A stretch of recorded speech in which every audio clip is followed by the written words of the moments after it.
have an open mind? Can you suspend judgment for a moment? Most people can't. But what if your job depends on it? What if the freedom to hug people depends on it? What if your life depends on it? Here's a new theory.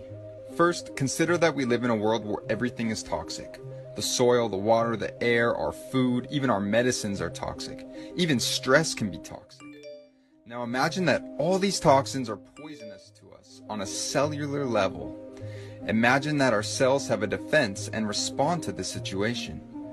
Poisoned genetic material, either RNA or DNA, is packaged up and sent out of the cell in tiny balls of protein. Let's call these balls of genetic material exosomes. Let's imagine that exosomes can act as messages to alert other cells of a particular poison, and so all throughout the body, more and more cells package up the poisoned material and release it. Also, at certain times of the year due to temperature cycles, humans tend to purge a high number of these poisoned genetic materials out of the body, resulting in symptoms of illness. These exosomes neither cause illness nor are they infectious, though they do appear to spread throughout the body. Now, that's exosome theory. Let's move on to the established theory of viruses. Viruses are generally regarded as not alive. They have no cellular structure and do not reproduce on their own, though we do have trillions of them inside our bodies. They are tiny bits of genetic material, either RNA or DNA, packaged in tiny protein balls that appear to exit and enter cells. Sound familiar? We believe that some of these entities are infectious and pathogenic, transmitting amongst humans and reproducing inside our bodies, causing illness and death. So let's look at the situation for this coronavirus and compare what is happening to these two theories. Let's first consider the origin story of the coronavirus. A group of people had a respiratory illness unresolved by antibiotics, so medical officials began looking, of course, for a virus. What they eventually found under the electron microscope were small protein balls being excreted by the cell. Okay, first comparison. This would make sense in both exosome theory and virus theory. Then they searched for and found an RNA fragment that they had not seen before in some of these patients. This would make sense in both exosome theory and virus theory. Now, they did not prove that they could infect somebody or an animal with a purified form of this so-called virus. They simply assumed that this RNA fragment was the cause of the illness they saw in some patients, and they assumed it was contagious. So do you know how the tests work?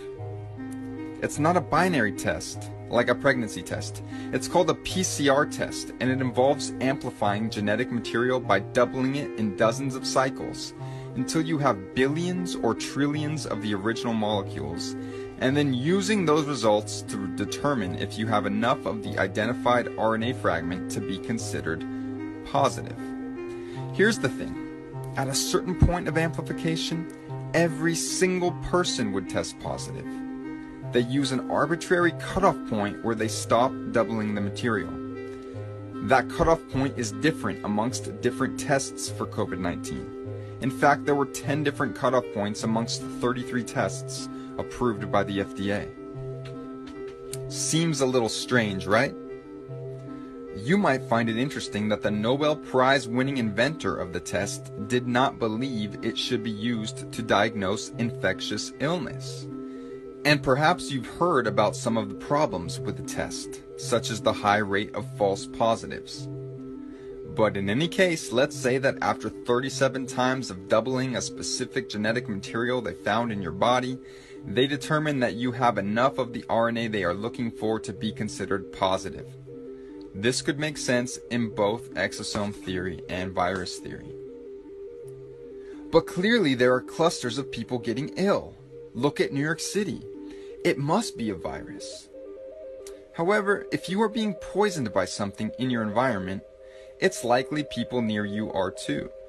And if we commonly purge these poisons during specific times of the year, many people may have symptoms of illness all at once. This fits either theory.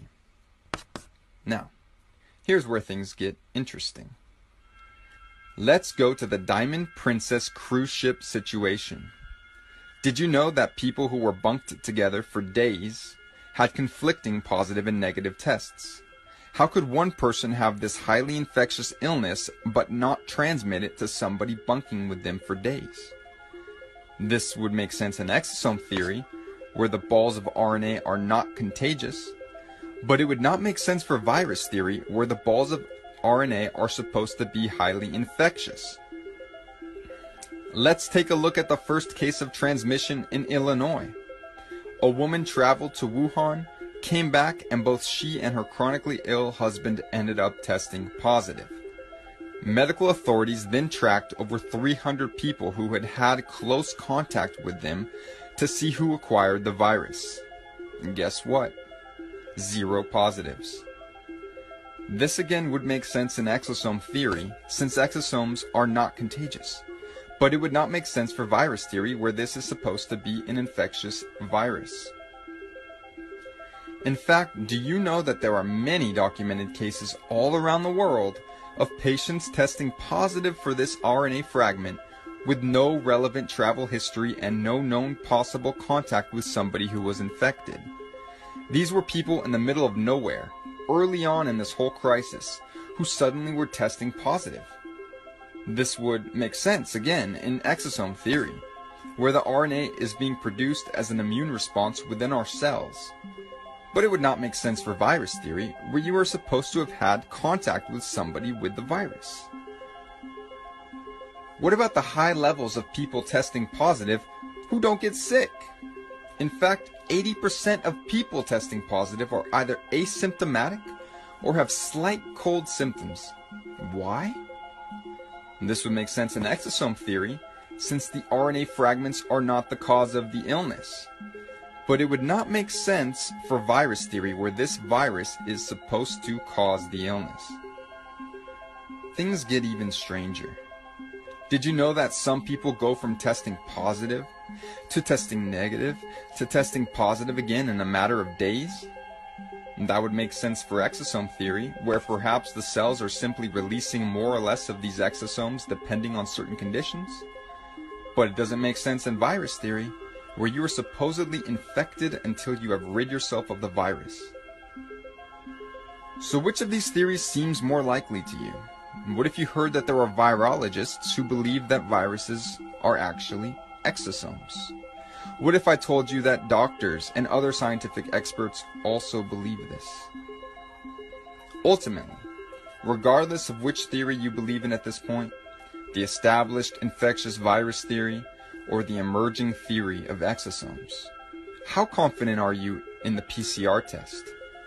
Are you really interested in having your life hinge on the results you get from this potentially meaningless test? Do you want your loved ones tested? Do you want to be tested? Or shall we perhaps refuse the test?